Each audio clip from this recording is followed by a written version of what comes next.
I'm going to read a chapter from this book called The TWITS by Roald Dahl.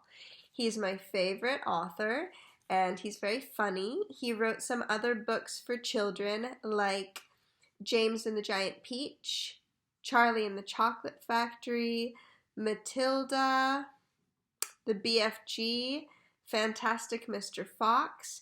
He's a British author and he's very, very good.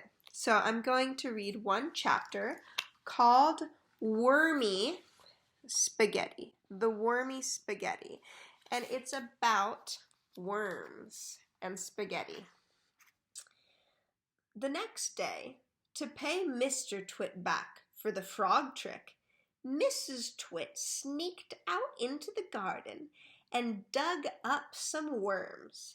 She chose big, long ones and put them in a tin and carried the tin back to the house under her apron.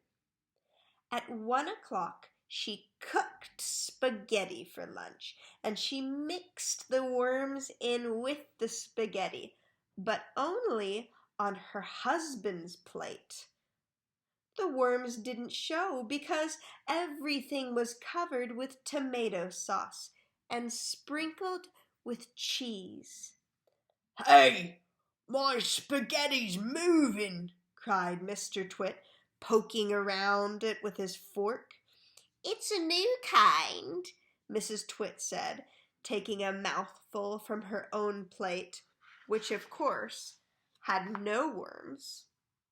"It's called squiggly spaghetti. It's delicious.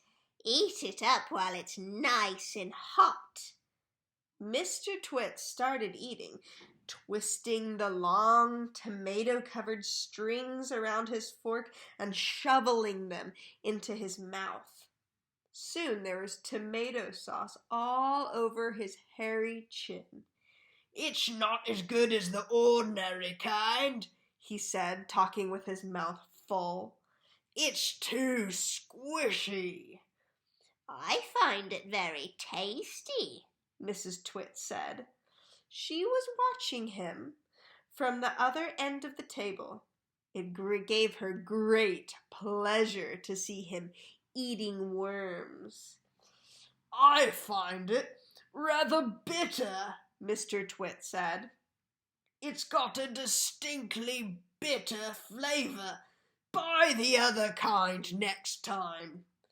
Mrs. Twit waited until Mr. Twit had eaten the whole plateful. Then she said, "You want to know why your spaghetti was so squishy?" Mr. Twit wiped the tomato sauce from his beard with the corner of the tablecloth. "Why?" he said. "And why it had a nasty bitter taste?" "Why?" he said.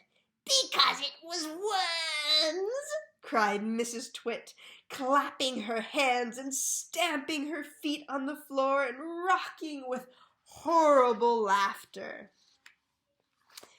That's the end of that chapter.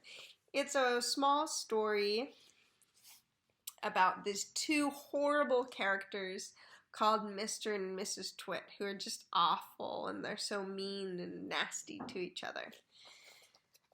So if you like it, you can tell me and I can read another chapter. Bye-bye.